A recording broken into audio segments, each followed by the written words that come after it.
दिव्य पुकार। हमारे हृदय के शांत कोनों में एक तड़प छिपी है, एक फुसफुसाहट जो कुछ बड़े, कुछ अनंत से जुड़ने की इच्छा रखती है।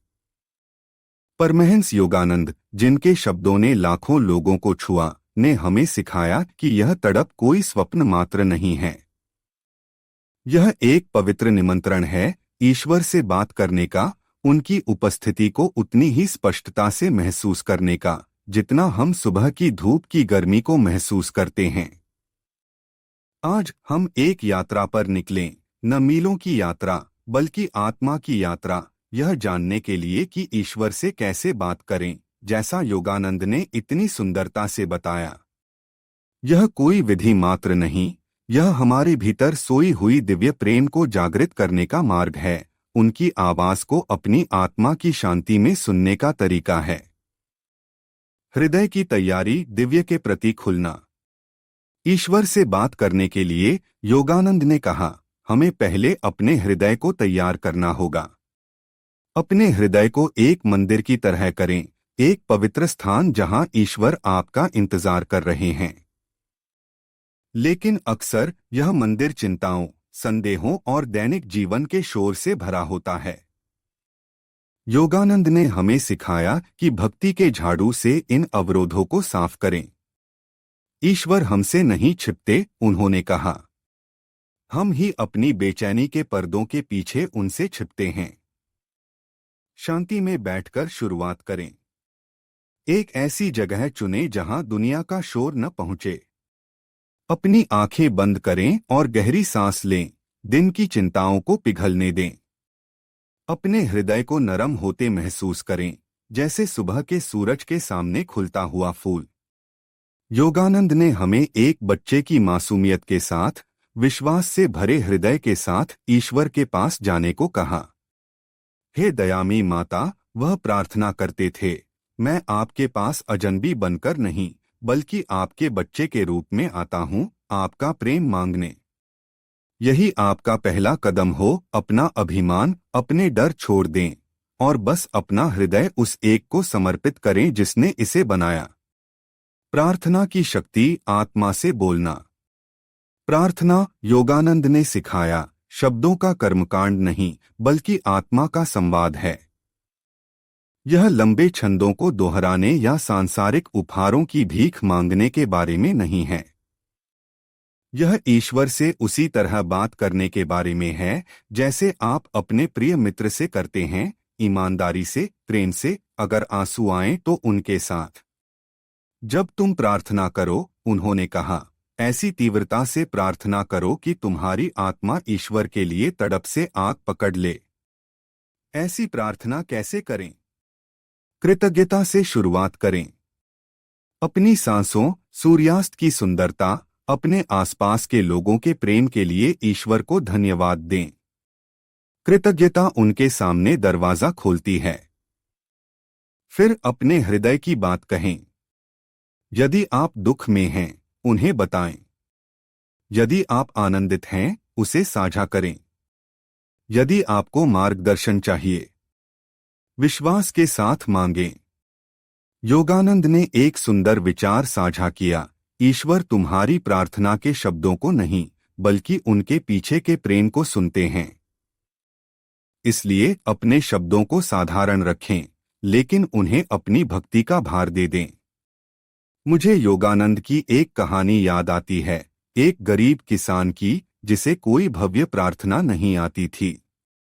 हर शाम वह एक बरगद के पेड़ के नीचे बैठता, आकाश की ओर देखता और कहता, प्रभु, मेरे पास आपके लिए केवल मेरा प्रेम है। इसे लें, क्योंकि मेरे पास यही है। एक रात स्वप्न में ईश्वर उसे दिखे और बोले, तुम्हारा प्रेम सबसे मधुर प्रार्थना है जो मैंने कभी सुनी। यही रहस्य है, प्रभावित करने के लिए नहीं, बल्कि जुड़ने के लिए प्रार्थना करें। ध्यान, ईश्वर की फुसफुसाहट सुनना। प्रार्थना ईश्वर से बोलना है, लेकिन ध्यान सुनना है। योगानंद ने ध्यान को वह पवित्र कला कहा जो मन को दिव्य आवृत्ति पर ट्यून करती है। ध्यान की शांति में, उन्होंने कहा, ईश्वर हमसे बोलते हैं, शब्दों में नहीं, बल्कि भावनाओं में, शांति में, प्रेम में। ईश्वर से बात करना एक तरफा संवाद नहीं है। हमें सुनना सीखना होगा, उनकी उपस्थिति को शांति में महसूस करना होगा। ध्यान की शुरुआत योगानंद द्वारा सिखाई गई एक साधारण तकनीक से करें। अपनी सांसों पर ध्यान दें। सीधे बैठें, आंखें बंद करें और सांस को अंदर बाहर होते देखें।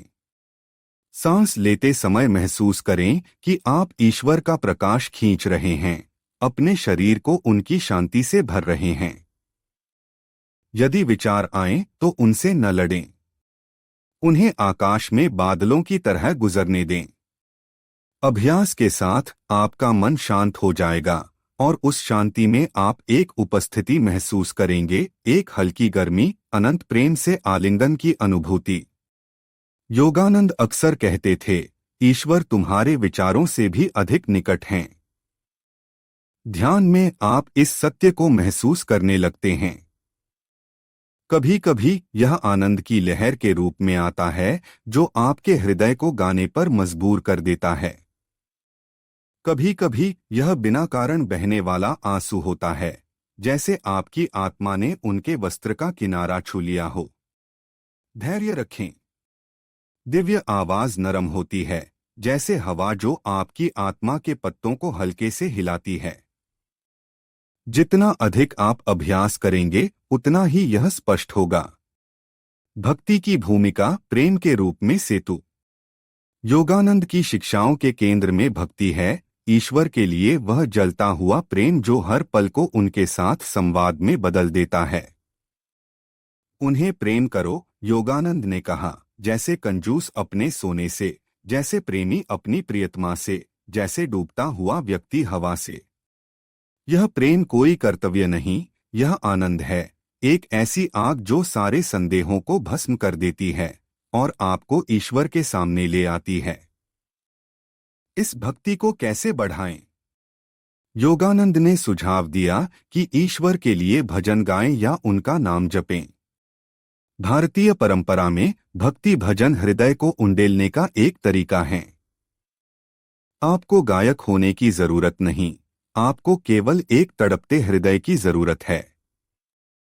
उनका नाम गाएं, चाहे वह कृष्ण हो, राम हो या बस ईश्वर, मेरे ईश्वर। अपनी भक्ति को मेलोडी में बहने दें।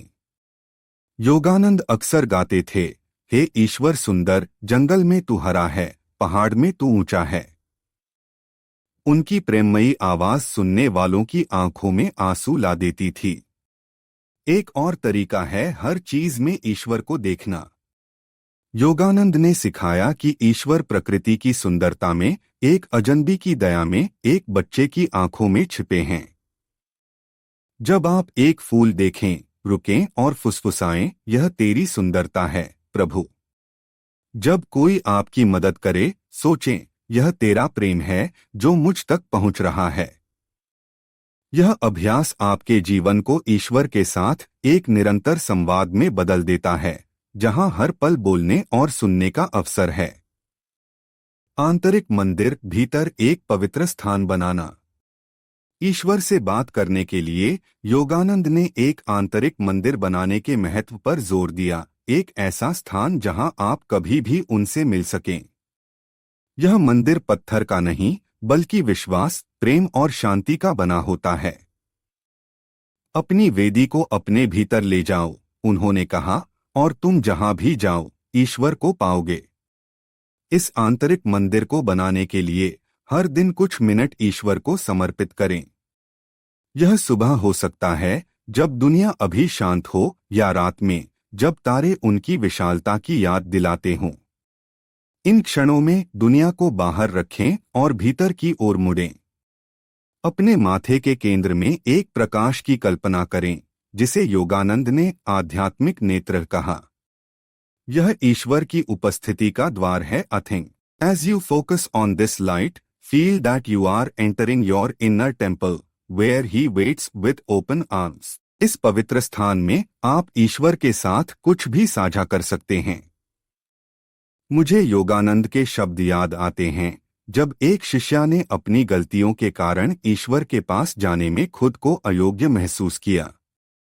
योगानंद ने मुस्कुराते हुए कहा, ईश्वर कोई जज नहीं, वह एक माता है। अपने आंसुओं के साथ उनके पास दौड़ो और वह उन्हें पोंछ देंगे। चाहे आप उनसे कितना ही दूर क्यों न महसूस करें, आपका आंतरिक मंदिर हमेशा वहां है, एक ऐसा आश्रय जहां उनका प्रेम कभी फीका नहीं पड़ता। संवाद को जीना हर पल में ईश्वर। योगानंद की सबसे बड़ी शिक्षा यह थी कि ईश्वर से बात करना केवल प्रार्थना या ध्यान तक सीमित नहीं है, यह एक जीवन शैली है। अपने हर कार्य को उनकी भेंट बनाओ, उन्होंने कहा। तब तुम्हारा जीवन ईश्वर के साथ एक निरंतर संवाद बन जाएगा। कल्पना करें कि एक ऐसा जीवन जहां हर विचार, हर शब्द, हर कर्म ईश्वर के लिए एक फुसफुसाहट हो। यही अंतिम लक्ष्य है। छोटे से शुरू करें। जब आप भोजन करें, अपनी भोजन को एक मूक प्रार्थना के साथ ईश्वर को अर्पित करें। जब आप काम करें, अपने प्रयासों को उन्हें समर्पित करें, जैसे कि वह आपके नियोक्ता हों। जब आप दूसरों से प्रेम करें, उनके चेहरों में ईश्वर को देखें। योगानंद ने एक व्यापारी की एक मार्मिक कहानी साझा की, जो हर व्यापारिक सौदे से पहले अपनी आंखें बंद करता और कहता, प्रभु, यह आपके लिए है। समय के साथ उसका हृदय इतना शुद्ध हो गया कि उसे बाजार में भी ईश्वर की उपस्थिति महसूस होने लगी। यह अभ्यास साधारण को पवित्र में बदल देता है। यह आपके जीवन को एक ऐसे संवाद में बदल देता है जहां ईश्वर कोई दूर का व्यक्ति नहीं, बल्कि एक निरंतर साथी हैं। योगानंद ने कहा, जब तुम ईश्वर के लिए जीते हो, वह तुम्हारे साथ रहते हैं। उनकी आवाज तुम्हारा मार्गदर्शक बन जाती है, उनका प्रेम तुम्हारी ताकत। दिव्य सन्नाद का आनंद। एक वादा पूरा हुआ। जैसे जैसे आप ईश्वर से बात करने के इस मार्ग पर चलते हैं, कुछ चमत्कारी होता है। वह तड़प जो कभी आपके हृदय में दर्द करती थी, वह आनंद में खिलने लगती है। आपको एहसास होता है कि ईश्वर कभी दूर नहीं थे, वह आपके भीतर थे, आपके मुड़ने का इंतजार कर रहे थे। योगानंद के शब्द सत्य साबित होते हैं। जब तुम ईश्वर को पाते हो, तुम सब कुछ पाते हो, शांति, प्रेम, वह आनंद जो कोई नहीं छीन सकता। यह आनंद क्षणिक नहीं है। यह उस ज्ञान का आनंद है कि आप कभी अकेले नहीं हैं, कि ब्रह्मांड का सृष्टा आपकी हर फुसफुसाहट सुनता है।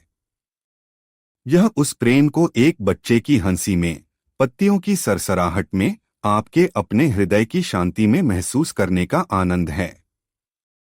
योगानंद ने वादा किया, ईश्वर की खोज करो और तुम एक ऐसे मित्र को पाओगे जो तुम्हें कभी नहीं छोड़ेगा, एक ऐसा प्रेम जो कभी फीका नहीं पड़ेगा। निष्कर्ष, एक अंतहीन यात्रा। प्रिय मित्रों, ईश्वर से बात करने का मार्ग, जैसा परमहंस योगानंद ने सिखाया, कोई मंजिल नहीं, बल्कि एक यात्रा है। प्रेम की यात्रा, समर्पण की यात्रा, जागृति की यात्रा। यह एक ही कदम से शुरू होती है, अपने हृदय को उनके लिए खोलने का निर्णय।